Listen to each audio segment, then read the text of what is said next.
Emily Bennet smoothed the wrinkles of her pale green floral dress as she approached the imposing marble steps of the Harrington estate.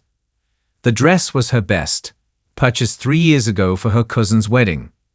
But standing beneath the crystal chandeliers of the grand entrance hall, she felt painfully out of place. "Name?" asked the stern-faced butler, barely glancing up from his clipboard. "Emily Bennet. I'm here for Mr. Harrington's will reading." Her voice was steady despite the butterflies in her stomach. The butler's eyebrow arched slightly. "Ah yes, the home helper. His personal assistant," Emily corrected gently, though she knew many in Walter's circle viewed her as little more than hired help. "Indeed. This way." As Emily followed him down the polished hallway, memories of Walter Harrington flooded back, his kind eyes, his patient explanations, his quiet wisdom. For 5 years she had organized his schedule, managed his correspondence, and in his final months, held his hand as cancer slowly claimed him. The meeting room was already filled with Walter's relatives, the nieces and nephews who had rarely visited while he was alive. They were impeccably dressed in designer morning attire, their whispered conversations halting abruptly as Emily entered. "Well, well," came a voice from near the window. "Look who decided to show up." Richard Harrington, Walter's nephew, approached with a glass of scotch already in hand despite the early hour. His blue suit was perfectly tailored, his yellow tie a splash of color against the somber gathering. "Hello, Richard," Emily replied politely. "It's good to see you." "Is it?" He chuckled, loud enough for others to hear. "Seems a bit above your pay grade to be here, doesn't it?" His eyes swept dismissively over her dress. "This is family business, after all." "Uncle specifically requested her presence," interjected Bradley Sheffield, the family attorney who had just entered the room. "She has every right to be here." Richard shrugged, turning to wink at his cousin Victoria. Of course. Probably needs someone to serve coffee, right?" Several relatives snickered as Emily found a seat in the corner of the room. She noticed Martha, the estate's longtime housekeeper, giving her a sympathetic smile from across the room. "Now that everyone has arrived," Bradley announced, placing his briefcase on the mahogany table, "we can begin the reading of Walter Harrington's last will and testament." Emily folded her hands in her lap, steeling herself. She wasn't here for money. Walter had already given her something far more valuable than his fortune, his trust and friendship. She was here because he'd asked her to come, and she had never let him down in life. She wouldn't start now.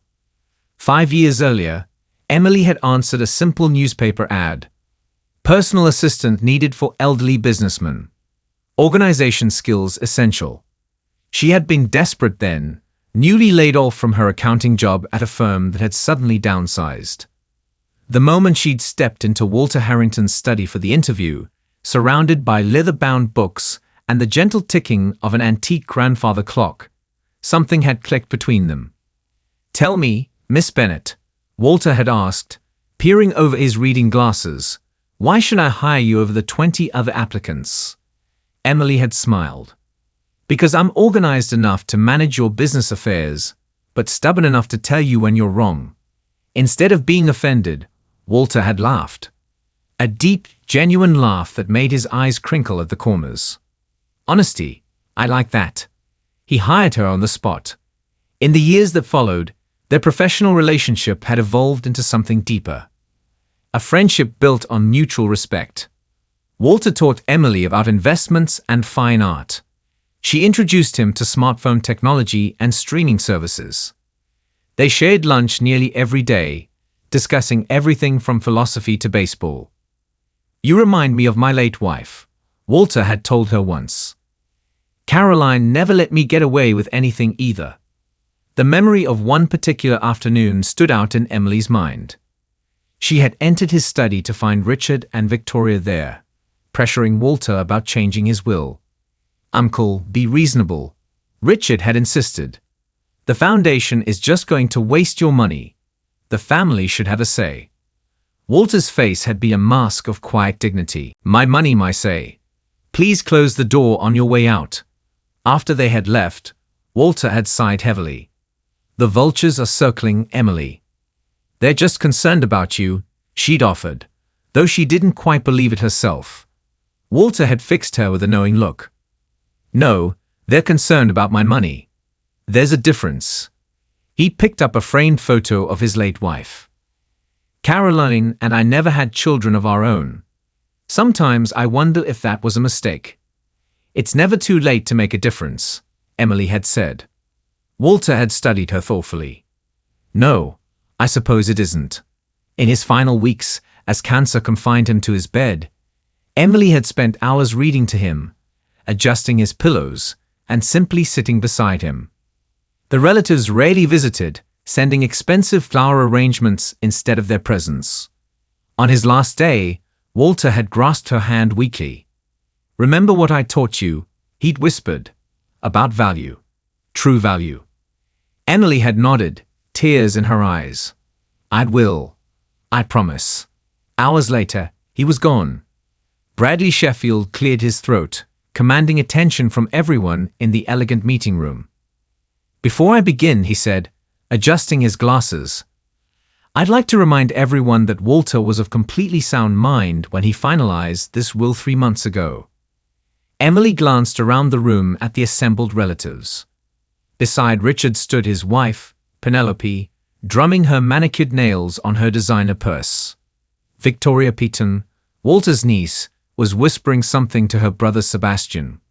Their father, Charles Peaton, Walter's brother-in-law, was checking his gold watch impatiently. They were all here, the relatives who had been conspicuously absent during Walter's illness, but who now sat expectantly, mentally calculating their portions of the Harrington fortune. "Some of us have actual jobs to get back to," Charles remarked loudly. "Perhaps we could speed this along." "Of course," Bradley replied with the practiced patience of a man accustomed to dealing with difficult clients. "I'll begin with the specifics." As the attorney sorted through his papers, Richard sidled up to Emily again. "I bet he left you a nice little something," he said, his voice dripping with condescension. "A month's salary, perhaps. Maybe that hideous vase you always dusted in his study."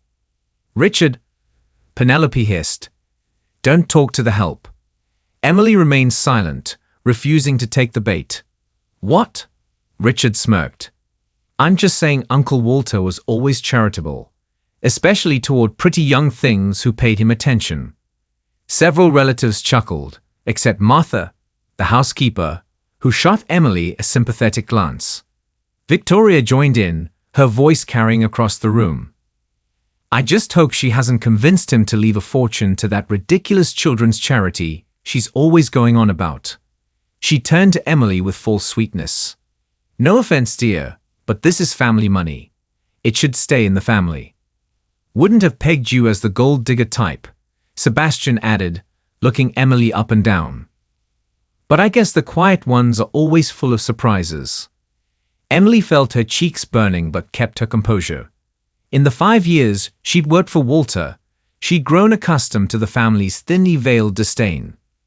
None of them had ever understood the genuine friendship she and Walter had shared. Charles Peaton stomped his foot impatiently. "For heaven's sake, Bradley, get on with it." "Yes, yes, of course," Bradley nodded, finally organizing his papers. "Walter's estate is substantial, approximately $47 million in assets, including this property, his investment portfolio, art collection, and various holdings." The room seemed to collectively hold its breath. "Now," Bradley continued, "as for the distribution—" "We know how this goes," Richard interrupted. "Just skip to the amounts, Bradley. Who gets what?" Bradley Sheffield looked up from his papers, his expression unreadable. "Very well, let's proceed. I, Walter Edward Harrington, being of sound mind and body, hereby declare this to be my last will and testament," Bradley read formally. "I revoke all previous wills and codicils." Standard legal language followed, declarations and formal statements that caused several relatives to shift impatiently in their seats. "Get to the good stuff already," Sebastian muttered, loud enough for everyone to hear. Bradley ignored him and continued reading. First, to my loyal household staff, who have served me faithfully over the years. Martha, the housekeeper, straightened in her chair. I leave the sum of $100,000 each, to be distributed tax-free. Martha gasped softly, her eyes welling with tears. The other staff members present, the gardener, the cook, and the chauffeur, exchanged shocked glances. That's quite generous, Richard remarked, though his tone suggested he thought it excessive. To my brother-in-law, Charles Pitton, Bradley continued. Charles leaned forward, a smile already forming. I leave my collection of vintage watches, which he has long admired. The smile froze on Charles's face. The watches? Just the watches. Bradley nodded. Yes, just the watches. But they can't be worth more than a few $100,000, Charles protested. To my niece Victoria, Bradley read, ignoring the interruption. Victoria smoothed her skirt, composing herself with the assurance of someone who expected good news. I leave my mother's jewelry collection and the sum of $50,000. Victoria's jaw dropped. $50,000. That's it. To Sebastian, my grandnephew. Here we go, Sebastian winked at his sister. I leave my first edition book collection and $50,000. Sebastian's smile vanished. Books? Is this some kind of joke? Richard stepped forward, his confidence unwavering. And to me, his favorite nephew. Bradley adjusted his glasses. To my nephew Richard, I leave my golf clubs and memorabilia, along with $50,000. The room erupted in protests. This can't be right. There must be another will. $50,000 is nothing compared to what he has. Bradley raised his voice above the commotion. If I may continue, what about the rest? Richard demanded, his face flushing red. The houses, the investments, the company shares? Who gets those? I'm coming to that, Bradley replied calmly. Please allow me to finish. The room settled into a tense silence, all eyes now fixed on the attorney as he turned to the final page of the will. As to the remainder of my estate, Bradley read, including all real property, financial assets, business interests, and personal possessions not specifically mentioned above. He paused, glancing up from the document. Emily sat quietly in her corner, expecting nothing, preparing to say her final goodbye to Walter once the reading concluded. I hereby bequeath the entirety to Emily Bennett, my loyal assistant, trusted confidant, and the daughter I wish I had. The room fell into stunned silence. Emily froze, certain she had misheard. This can't be right. Richard was the first to break the silence, his voice sharp with outrage. Read it again. Bradley Sheffield adjusted his glasses and repeated calmly, I hereby bequeath the entirety to Emily Bennett. Emily felt the blood drain from her face. This had to be a mistake. Walter had never mentioned anything about leaving her his fortune. Absolutely not. Victoria shrieked, jumping to her feet. She manipulated him. She took advantage of a sick old man. $45 million to the secretary. Charles sputtered, his face turning purple. This is preposterous. All eyes turned to Emily, some filled with shock, others with unbridled hatred. She sat frozen, unable to process what was happening. There's an accompanying letter, Bradley announced, retrieving another envelope from his briefcase. Walter asked that I read it aloud if his decision was questioned. You bet it's questioned, Richard snapped, loosening his yellow tie as if it was suddenly too tight. This is elder abuse, plain and simple. Bradley opened the envelope and began to read Walter's handwritten letter. To my family, if you are hearing this letter, it means you are contesting my decision to leave my estate to Emily. I expected nothing less. For years, I have watched as you visited only when you needed money or favors. I have listened as you spoke of your rightful inheritance behind my back. Not once in my final months did most of you visit me, except Emily, who read to me daily, who arranged my medications, who held my hand when the pain was unbearable. Emily never asked for money. When I offered her bonuses, she often declined, saying she was already paid fairly.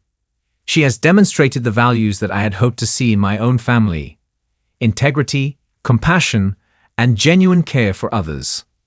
I have not made this decision lightly, nor out of spite. I have made it because Emily has proven herself to be the person best suited to steward my legacy and continue my philanthropic work. Emily's eyes filled with tears as Walter's words washed over her. Around the room, the relatives sat in various states of shock and anger. I had my attorney investigate each of you, the letter continued. I know about the gambling debts, Richard. I know about the tax fraud, Charles. I know about the embezzlement from your husband's company, Victoria. Emily, however, has lived a life of quiet integrity. She will do what's right with my fortune. To my family, I'm sorry you couldn't be the people I hoped you would be. Bradley folded the letter. The will has been properly executed and witnessed. It is legally binding. This is outrageous. Richard exploded, slamming his fist on the mahogany table. I'll fight this in court. We all will. The elegant meeting room had transformed into a battleground. Victoria was sobbing dramatically into a silk handkerchief, while Sebastian paced back and forth, running his hands through his hair in frustration. You planned this all along, didn't you? Penelope hissed, pointing an accusatory finger at Emily.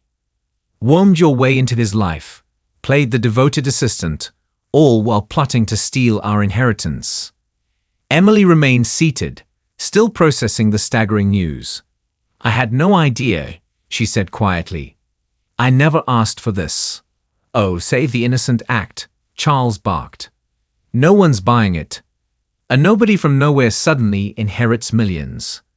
There's only one way that happens. Martha, the housekeeper, stepped forward, her voice firm despite her age. That's enough. I've worked for Mr. Harrington for 30 years, and I've seen how all of you treated him, like an ATM machine with an inconveniently long lifespan. Stay out of this, old woman, Richard snapped. Bradley Sheffield cleared his throat. I should inform everyone that Walter anticipated this reaction. He recorded a video statement 3 months ago, specifically addressing any accusations of undue influence or manipulation. Of course he did, Sebastian muttered. Furthermore, Bradley continued, he was examined by 2 independent medical experts who certified his mental competence. This will is ironclad. Richard's face had turned an alarming shade of red. We'll see about that, he said through gritted teeth. I've got connections with every judge in this county. Which Walter was well aware of, Bradley replied smoothly. That's why he filed the will in 3 different jurisdictions and arranged for any contest to be heard by a judicial panel in New York, where none of you have connections. Emily finally found her voice. I never wanted his money. Her words were soft, but carried throughout the now silent room. I only wanted to help him through his final days with dignity. How noble, Victoria sneered. And yet you're not refusing the millions, are you? Emily met her gaze steadily. Walter trusted me to carry on his work. I won't betray that trust. So that's it. Richard threw his hands up. Some random woman walks away with the Harrington fortune, while the actual Harringtons get trinkets and pocket change. She's not random, Martha interjected. She was there for him. Where were all of you when he needed someone to drive him to chemotherapy? When he couldn't sleep because of the pain? An uncomfortable silence fell over the room. This meeting is concluded, Bradley announced firmly. My office will be in touch regarding the transfer of assets and specific bequests. Miss Bennett, if you'll stay behind, we have some paperwork to discuss. As the stunned relatives began to file out, shooting venomous glares at Emily, she remained seated, overwhelmed by the weight of Walter's final gift and the responsibility that came with it. After the relatives had stormed out, only Emily, Bradley, and Martha remained in the meeting room. The tension lingered in the air like a heavy perfume. Tea, dear, Martha offered, her weathered hand patting Emily's shoulder gently. Emily nodded gratefully. "Thank you, Martha." When they were alone, Bradley sat down across from Emily. "Walter wanted me to give you this privately," he said, sliding a sealed envelope across the table. "He was quite specific that no one else should be present when you read it." With trembling fingers, Emily broke the seal and unfolded the letter inside. The familiar handwriting brought fresh tears to her eyes. "My dear Emily," it began. "By now Bradley will have delivered the news that has undoubtedly shocked everyone, none more than you. I can picture your face as you read this, wondering why I would burden you with such an enormous responsibility. The simple truth is that you are the only person I trust. When Caroline died 15 years ago, a part of me died too. I retreated into my work, my money, and my solitude. My family circled like vultures, interested only in what they could get from me. Then you answered that newspaper ad, and little by little, you brought me back to life. Your kindness wasn't an act. Your intelligence wasn't wasted on petty schemes. You showed me that goodness still exists in this world. Remember our conversations about my foundation, about helping children from disadvantaged backgrounds get the education they deserve. You're the only one who ever truly understood why that mattered to me. I came from nothing, Emily. My parents were factory workers. I got lucky with one good investment that led to another. But luck shouldn't determine a child's future. Merit should. Hard work should. Kindness should. You embody those qualities, which is why I know you'll use my fortune wisely. Not just for yourself, though. Please do buy yourself a nice home and take that trip to Paris you've always dreamed about. But more importantly, you'll help others as you helped me. I've had Bradley set up everything. The foundation is yours to run. The investments are diversified and stable. There's a team of advisors ready to assist, but the decisions will be yours. Don't let my family intimidate you. They'll threaten and they'll posture, but they have no legal ground to stand on. I've made sure of that. In these past 5 years, you've been the daughter I never had. I'm only sorry I didn't tell you so when I was alive. Consider this my final way of saying thank you, and my way of ensuring that my legacy continues in hands I trust.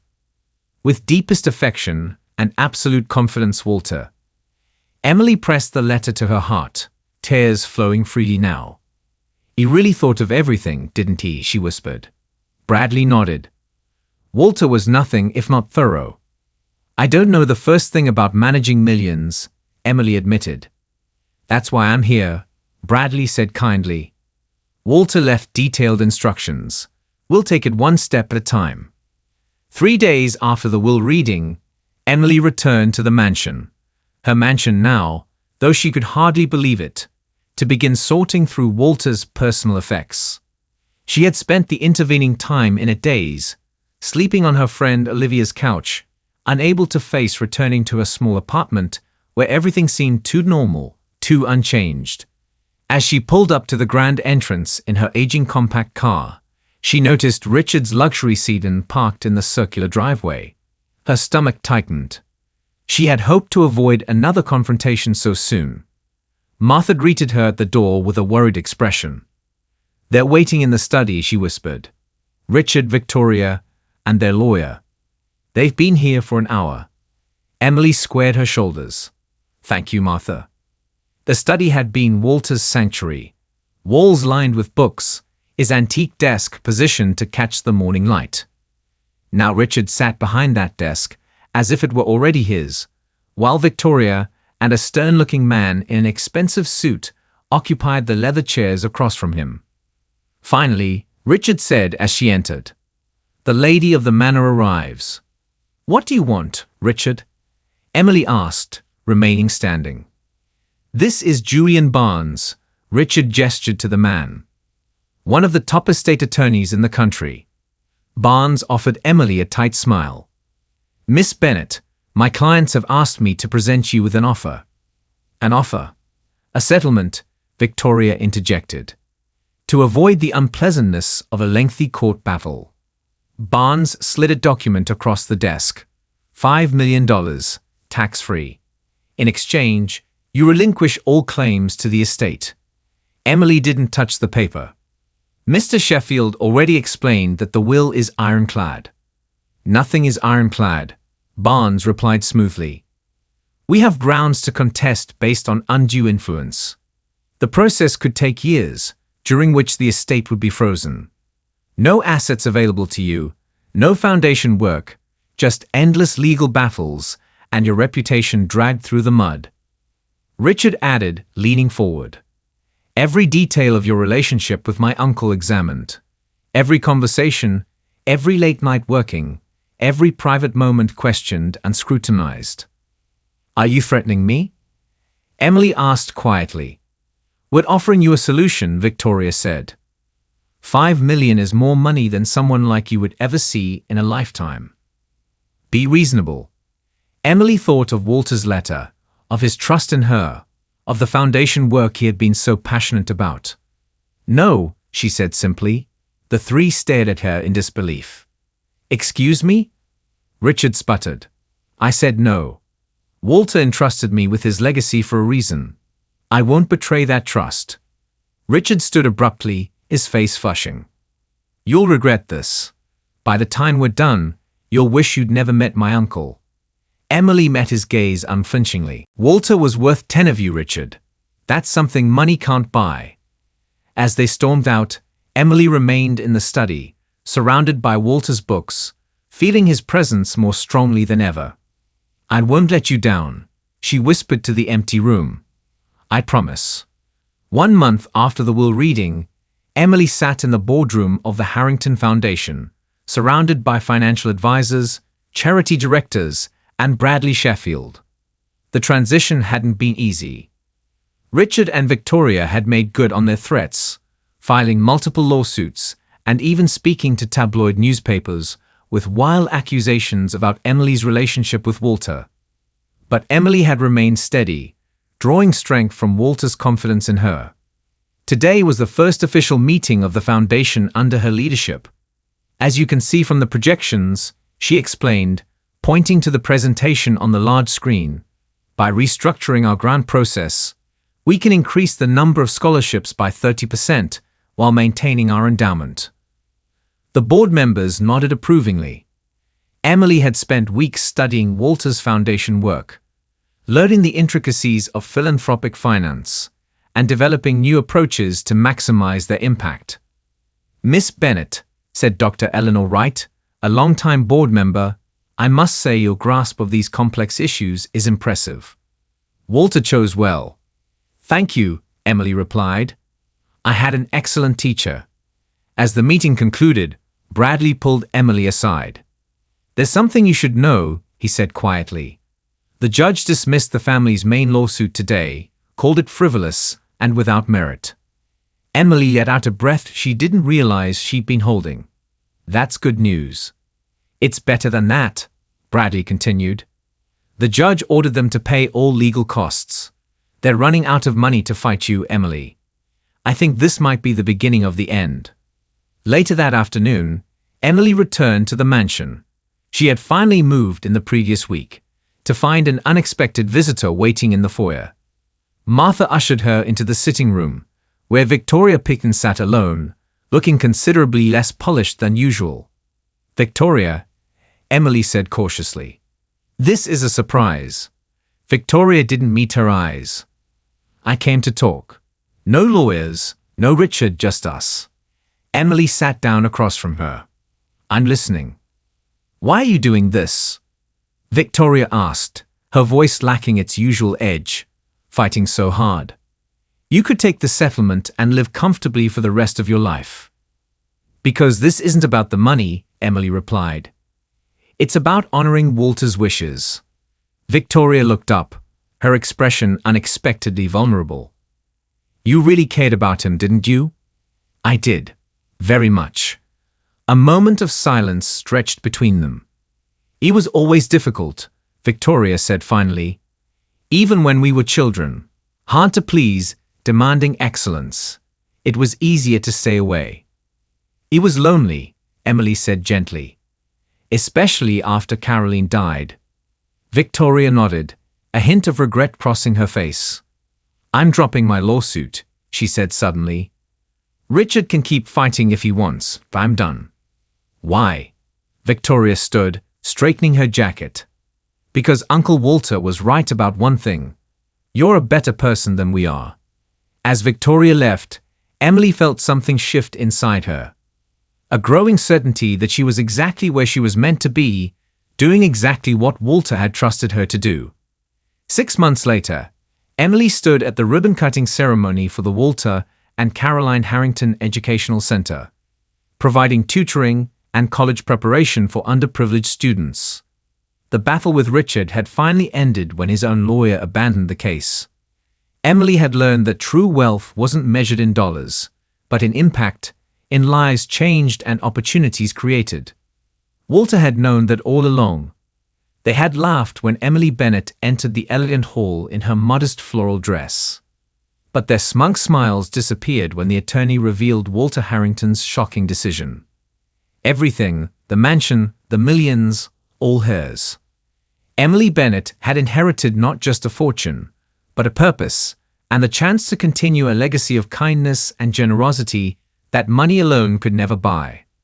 If you enjoyed this story, don't forget to hit the subscribe button and become a part of our Everyday Like Stories community, where we celebrate quiet strength, real struggles, and unexpected victories. Where are you watching from? Drop a comment below. We love hearing from our amazing viewers around the world.